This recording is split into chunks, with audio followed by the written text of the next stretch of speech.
Ever wondered why understanding data types in Java is essential? Well, let's dive into it. Data types are the building blocks of any programming language, and Java is no exception. They define the type of value an identifier can hold, whether it's an integer, a decimal, a character, or even a Boolean value. But their importance doesn't stop there. Data types also determine how much space an identifier occupies in memory. For instance, an integer type might take up a different amount of space compared to a character type. This information is crucial when you're working with large amounts of data and need to optimize your program's performance. In essence, understanding data types in Java is like understanding the nuts and bolts of a machine. It's about knowing what goes where and why, enabling you to build efficient and effective programs. So knowing data types is like knowing the DNA of your Java program. Let's dive into the sea of primitive data types, the building blocks of Java. The first step to understanding Java is getting familiar with its 8 primitive data types.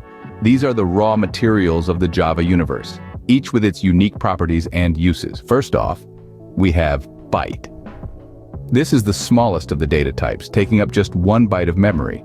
Despite its size, it can store values from -128 to +127. Next up is short. A little bigger than byte, this data type takes up 2 bytes of memory and can store values from -32,768 to +32,767. Then we have int and long. These are the big boys of the numeric data types. Int takes up 4 bytes and can store values from -2 billion to +2 billion. Long, on the other hand, takes up 8 bytes and can store a much larger range of values. Moving on to the floating point numbers, we have float and double. Float uses 4 bytes of memory, while double uses 8, and they can both store fractional numbers, with double offering more precision. Then we have Boolean. This data type is a bit different. It only has 2 possible values, true or false. It's used for logical operations and flow control in your code. Lastly, we have char. This data type is used to store single characters. It uses 2 bytes of memory and can store any Unicode character, from letters and numbers to special symbols. So there you have it. These are your essential tools, the primitive data types, each with its unique role. They might seem simple on the surface, but understanding them is fundamental to mastering Java. Remember, even the most complex programs are built using these basic building blocks. These are your essential tools, the primitive data types, each with its unique role. Now, let's meet the versatile players, the non-primitive data types. In the realm of Java, non-primitive data types, also known as reference data types, are quite the game changers. They're not your ordinary players, they hold a different kind of value. Unlike their primitive counterparts, they hold references to memory locations, not the actual data itself. This subtle difference makes them versatile and powerful tools in your coding toolbox. Let's start with classes. In Java, a class is a user-defined blueprint from which objects are created. It's like a template or a mold, defining properties and behaviors that an object will have.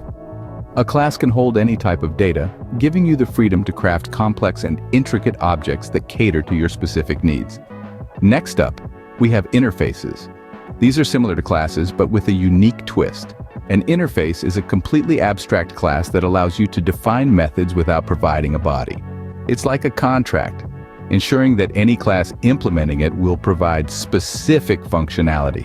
This guarantees consistency and predictability in your code, making your life a whole lot easier. Lastly, we have arrays. An array in Java is a powerful data type that can hold multiple values of the same type. Think of it as a container, a storage unit for your data. But here's the catch.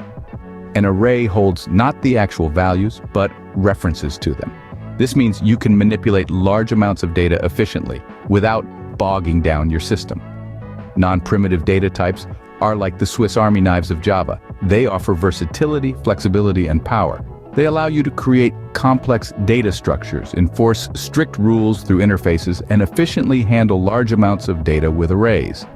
So, remember, when you're coding in Java, don't underestimate the power of these versatile players. They might just be the secret ingredient that takes your code from good to great. So these were the non-primitive data types, your versatile players in Java. Ever thought about transforming one data type into another? Welcome to data type conversion. In the world of Java, the act of changing one data type into another is a common practice, and it's what we call data type conversion.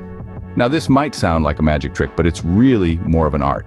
It's the art of transformation, the art of adapting, and the art of making your code work just the way you want it to. So how do we go about this transformation? Well, in Java, we have two major ways to convert data types: implicit conversion and explicit conversion.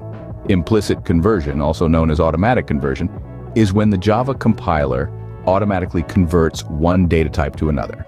This typically happens when the two data types are compatible, and when the target type is larger than the source type. Say, for instance, you have an integer, and you want to convert it to a float. Java can handle this automatically because a float can hold a larger range of values than an integer. It's like pouring a small cup of coffee into a larger mug. No spills, no mess, just a smooth transition. On the other hand, explicit conversion or casting requires a bit more effort. This is needed when you're trying to convert a larger data type into a smaller one. Using the coffee analogy again, it's like trying to pour a large mug of coffee into a small cup. You'll need to be careful, or you'll end up with a spill. In Java, you manually tell the compiler to make the conversion using a cast operator, and you need to be aware that you might lose some information in the process. Let's say you have a double and you want to convert it to an integer. You'll need to use a cast operator like so, int x equals sign int my double. But remember, if your double has any decimal points, they'll be chopped off in the conversion. Remember, mastering data type conversion is mastering the art of transformation in Java. Let's encapsulate what we've learned so far about data types in Java. Our journey through Java's landscape of data types has been filled with insights. We've discovered that data types are the building blocks that help us structure our code, shaping how we store, manipulate, and interact with data in our Java programs. We started by looking at the 8 primitive data types. These are the most basic data types in Java, each with a predefined size and a specific value range. They include byte, short, int, long, float, double, Boolean, and char. These little workhorses of the Java world are efficient and fast, and they form the foundation upon which all other data types are built. Then we explored the non-primitive data types: classes, interfaces, and arrays.